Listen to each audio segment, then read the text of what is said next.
Permanentemente nos preguntamos, sobre todo en estos tiempos en que las cosas se complican, en que nuestras autoridades como que no dan pie en bola, no sabemos qué quieren decir, por qué están haciendo lo que están haciendo. Nosotros decimos, ¿qué se le pasó por la cabeza? Y la verdad es que la mente humana es muy complicada. Pero hay una ciencia, que es la neurociencia, que ha intentado entender cómo funciona, cómo se relaciona con nuestro cuerpo, cómo se relaciona con nuestro entorno, con nuestros sentidos, cómo funciona esta maravilla que nos puso, en teoría, al tope de la evolución, que es la mente humana. En la Universidad de Valparaíso hay muchos científicos estudiándola de distintas perspectivas y ya habían hecho un libro que se llama Demente, Demente 1, que habla de distintas disciplinas, de todas estas maravillas de los vericuetos de la mente humana, y sacaron un nuevo libro, Demente 2. Y entre ellos se encuentra nuestro próximo invitado, que participó en el libro Demente 2, Jesús Olivares, neurocientífico del Centro Interdisciplinario de Neurociencia de la Universidad de Valparaíso. Y nos va a hablar de este volumen, de su participación, y nos va a tratar de hacer entender un poquito más cómo funciona esta máquina endemoniada. Jesús, bienvenido a PCR. Hola Pablo, gracias por la invitación. Jesús, ¿cuál es tú trabajas en la universidad? Claro, trabajo en el Centro Interdisciplinario de Neurociencia, pero pertenece a la Universidad de Valparaíso, está asociado. Y tú desde ahí estudias ciertos temas que son los que tocas en el libro. Claro. Mira, en términos generales, las personas que escriben en el libro, los autores del libro, no están obligados a hablar sobre directamente sus temas que estudian directamente. La gracia es que aborden temas que pueden ser dentro de la especialidad de la neurociencia, de su interés principalmente. Perfecto. Y yo estuve aquí mirando el libro y hay un tema que me parece muy interesante, y el tema de las fobias. ¿Ah? Porque claro, con la fobia nos cruzamos todo el tiempo. Tenemos la fobia de los deseos a los comunistas, por ejemplo. Eso en política es una cosa que no se entiende y que los hizo participar del golpe. Así de fuerte era la fobia. Y hoy en día ni la ultraderecha le tiene más miedo a los comunistas. Pero claro, hay fobias que son naturales, que vienen de atrás, otras. Cuéntanos un poco cómo funciona esa maquinaria, la maquinaria de la fobia.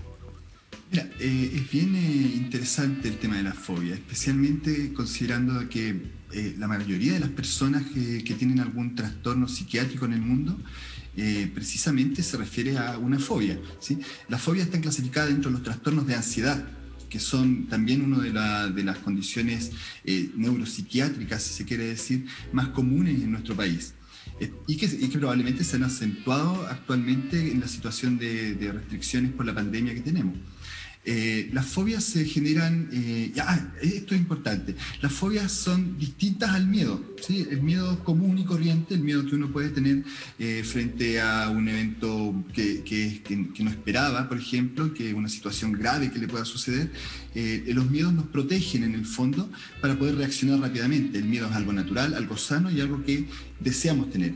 Pero cuando este miedo se exacerba, cuando comienza a ser un problema para la persona, al nivel de no permitirle reaccionar frente a la situación que le produce ese miedo, hablamos de una fobia. Y las fobias generalmente y principalmente, como se ha demostrado, se generan principalmente por dos factores, ¿sí? Un factor biológico y un factor social. El factor biológico son todas las condiciones biológicas, valga la redundancia, que son, no sé, diferencias en la conexión del cerebro, por ejemplo, entre diferentes áreas que controlan las situaciones de miedo, que pueden alterar una reacción frente Pero eso sería como que hay un problema entre lo que percibimos y cómo lo percibimos, y hay una especie de exageración en la sinapsis. Mira, no hablamos directamente de la sinapsis, sino que puede haber una mayor conexión entre algunas regiones que controlan, por ejemplo, una situación de miedo. Estoy hablando de estructuras que están muy en lo profundo del cerebro, como la amígdala, ¿sí? Que siempre se nombra y se menciona como el cerebro más primitivo, como la parte... Exacto. De la parte límbica que llamamos, sí, ¿cierto? Pero... Sí, y cuando este cerebro, esta parte del cerebro, perdón, se conecta con la corteza órbitofrontal del cerebro, ¿sí? Cuando hay una conexión alterada entre estas dos regiones, se podría generar una situación de fobia. Ya. Pero también está el factor social. ¿sí? Que es el que hay que considerar. Y ese es el debido a toda la exposición que tiene la persona durante su vida a diferentes estímulos y cómo reacciona el entorno de esa persona frente a ese estímulo también. Ya, o sea, eso puede ser, o sea, si a mí me dieron arroz con leche toda la vida de chico, puede llegar un minuto en que yo desarrolle una fobia al arroz con leche. Claro, si es que tiene las condiciones biológicas también para eso. Ya. Pero a mí me parece muy interesante que, porque lo dice en tu artículo, ciertas fobias o miedos, en ese caso, porque tienen sentido, con las que nacemos, porque siempre se ha hablado del inconsciente colectivo, Jung se metió mucho en el tema. Si hay un cuento que está como en el hiperespacio o en este lugar más primigenio del cerebro, que todos arrastramos, pero arrastramos que no se construye socialmente, que no nos enseñan. Y se hizo un experimento con guaguas de 6 meses. Exacto. Y se demostró que efectivamente era así. Había miedos en esa guagua que se podían demostrar. ¿Cómo es eso? Exacto. Sí, mira, lo que se buscaba saber es cuándo comienzan estos miedos. Los miedos naturales que tenemos frente, por ejemplo, a las arañas, a las serpientes. Esos miedos está demostrado que niños pequeños que pueden hablar reportan que se asustan frente a una araña cuando la ven, ¿sí? Pero se quería saber en estos estudios qué tan temprano en la infancia empezaban a aparecer reacciones fisiológicas que pudieran indicar que se tiene miedo frente a estos organismos. Y en este experimento lo que hicieron fue mostrarle a las personas diferentes fotografías de, a las personas, a las guaguas pequeñitas, ¿cierto? Las guaguas de 6 meses. Y especialmente las eligieron porque no hablaban. Entonces querían ver solamente su reacción fisiológica, real, sin reportar y sin que también estuvieran siendo influidos por los adultos. Entonces las expusieron a diferentes estímulos en el cual tenían que comparar, por ejemplo, una araña con una flor que tuviera la misma forma de una araña. Entonces le mostraban la araña y le mostraban la flor y analizaban una reacción fisiológica natural que es la dilatación de la pupila, ¿sí? Con un rastreador ocular. Y demostraron que había un cambio en la dilatación de la pupila que era perceptible y que era además estadísticamente... O sea, la guagua a la que nadie le enseñó que las arañas hacían daño, tiene grabado en su cerebro más primitivo el miedo... el miedo histórico, el miedo atávico a las arañas y a las culebras, a los elementos que pueden ser dañinos o perjudiciales y lo arrastramos. Potencialmente, sí. Claro. De hecho, esa es lo fascinante que se demuestra en este estudio, que sin necesidad, y eligieron dentro de las condiciones que pusieron para escoger a estas guaguas, una de ellas era que no estuvieran siendo influidas por sus padres frente a... No, porque a los 6 meses, ¿quién te va a enseñar el miedo a no ser de que te persigue los 6 meses gritando cada vez que veía una araña y la guagua ya la tengáis loca? Pero existe, no, sí, es muy bonito. Ahora existen estas cosas que son inexplicables. Yo me acuerdo de un animador de televisión que le tenía miedo a los botones. No me podía acordar del nombre, pero todos los trajes los usaba con velcro, porque no podía ver botones. Yo particularmente, me pasa algo con el Costanera Center. Al Costanera Center le faltan unas ventanitas. No puedo mirar las ventanitas de los hoyitos. Me dan ganas de vomitar. Pero la hueá es rara. Ahora, yo tengo miles de explicaciones en 51 años para explicar cualquier cosa rara que pase por mi cabeza. Lo que le he hecho a mi cabeza, básicamente. Entonces, pero hay cosas que son bastante inexplicables. El miedo a las... Tú hablabas en el libro del miedo a las palabras largas, que además encuentro una mariconada el nombre que le pusieron. Porque tú le preguntás a la pobre persona cuál es tu gran problema y tiene que decir miedo a las palabras largas y tiene que decir... ¿Tú la tienes ahí? Mira, por lo que recuerdo, si es que monstruo, pedalio, fobia, algo así, es muy larga. O sea, la palabra más larga del mundo. ¿Ah?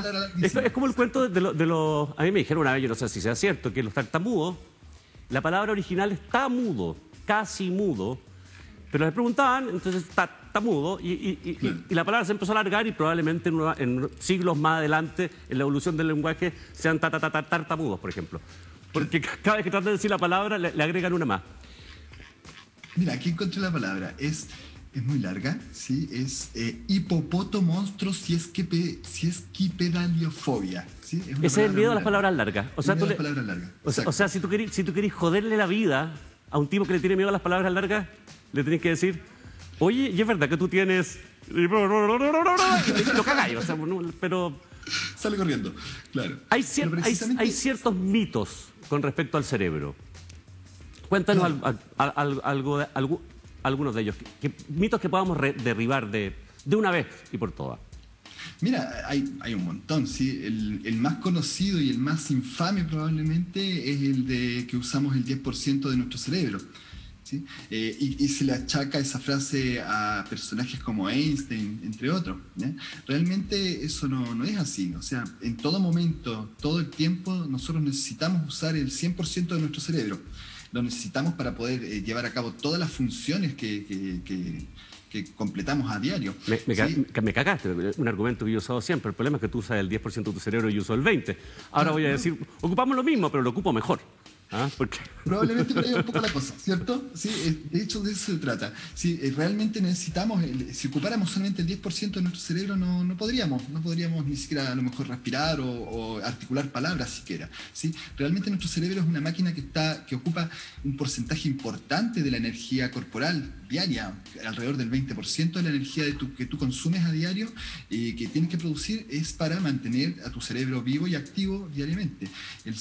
Por lo tanto, es un mito muy fácil de derribar el hecho de que usemos el 10% del cerebro. Eso no es posible, no es así. Ya, o sea, el cuento de que el genio ocuparía más, no. Lo ocupa mejor o serían otras las condiciones que hacen que lleguen a esos niveles. Claro, normalmente hay varios factores que permiten que una persona pueda tener más capacidades que otra. Principalmente una de ellas es el entrenamiento, ¿sí? Otra es la presencia de una neurodiversidad muy grande en nuestra especie y plasticidad que nos permite adaptarnos rápidamente a situaciones y en algunos casos una persona que nace en un ambiente enriquecido y que crece y se desarrolla en un ambiente enriquecido va a poder probablemente desarrollar más su inteligencia, y eso se ha demostrado en experimentos en los que han hecho seguimiento a niños en los que se conocía el coeficiente intelectual de sus padres y han crecido con distintos... ¿No? Y el tema de la música, lo que pasa a los niños cuando les pones a Arjona o le pones a Bach. Ahí también hay mitos. Los de Arjona. Ahí con la música también hay hartos mitos, ¿sí? Por ejemplo, el famoso efecto Mozart. Sí, claro, eso también es un mito. Pero la música... ¿Sería falso? Es falso. El efecto no, ya, ok. Mozart, yo te acepto que lo de Mozart sea falso, que hace eso bien. Es falso, claro. Pero que Arjona hace mal, yo de ahí no voy a salir. No, ahí yo no me voy a meter con Arjona tampoco. Tengo amigas a las que les gusta. ¿Sí? Oye, ¿y la telepatía? ¿Qué pasa con eso? La telepatía no existe. No se ha demostrado, por lo menos hasta ahora, que exista científicamente la telepatía. Lo que sí hay son experimentos actuales que permiten conectar dos cerebros y transmitir pequeños trazos de información, pero con máquinas, con experimentos ultra sofisticados, especialmente que usan dos técnicas muy conocidas desde hace más de varias décadas. ¿Sí? Una de ellas es la electroencefalografía y la otra es la estimulación transcraneal magnética, que permite entonces conectar a dos personas, por ejemplo, que pueden estar en dos edificios distintos y transmitirle las instrucciones a una para que mueva el dedo cuando está frente a una pantalla. Eso es lo más parecido que hay. Ya, pero a ver, primero yo encuentro que una maldad con lo difícil que está la pega, con la pandemia y todo, dejar inmediatamente a todos los telépatas sin pega, de golpe, diciendo que es todo cuento. Pero hay un experimento que se hizo en una isla donde había monos. Se le enseñó a un mono a romper un coco con una piedra, una cosa que no sabían. Al poco tiempo aprendieron los otros monos. Y al poco tiempo, en una isla a 100 kilómetros, los monos aprendieron. Y no había ni una posibilidad que se fueran nadando porque no eran el tiburón Contreras. El tema es que la única posibilidad es que ese pensamiento viajó, de alguna manera. Porque nadie fue y les enseñó. Eso no es... O sea, yo lo leí y siempre me encantó porque tiene que ver con ese inconsciente colectivo. Por un lado hablamos de la amígdala, donde hay cierta información que se transmite, que quedó ahí, se transmite de generación en generación, pero también está esta idea de que ciertos pensamientos, y que si todo el mundo se pone de acuerdo y piensa bonito, el mundo va a ser mejor... claro, ¿no? Pero no pasa. Sí, realmente lo de los monos es bien interesante. Yo he escuchado esa referencia. Bueno, básicamente tenemos también como especie y como grupo mayor, que son los primates, a la cual nosotros también pertenecemos, y muchas especies Habla por ti animales. nomás. ¿Cómo? Habla por ti nomás. No, todos somos primates. No, sí, Sí, somos animalitos, sí, somos primates. Y estos animales, los primates especialmente, somos muy buenos comunicando cosas, no necesariamente con palabras o con gestos directamente, sino que también tenemos un lenguaje que es no verbal, ¿sí? En el cual podemos informar a otros miembros de nuestro grupo cómo aprender, cómo enseñar a hacer cosas, ¿sí? En el caso de esos monos, lo más probable es que el resto de los monos que estaban cerca aprendieron por observación y Pero por que estaban tan comunicación. lejos en una isla. Bueno, Pero los que estaban en islas distintas, eso yo no sé si eso se lo agregaron. tú necesitas las pruebas científicas. Oye, te agradezco mucho. Tenemos tu libro de mente, lo vamos a regalar, ya lo vamos a explicar a la gente. Atento a las redes, Twitter, ahí vamos a explicar cómo se pueden llevar el libro. Y me parece que muy positivo que hayas explicado que los primates no son los UDIs que se casan entre primos, sino que somos todos nosotros. Muchas gracias, Jesús. Vamos a una pausa y seguimos con más PCR. Gracias.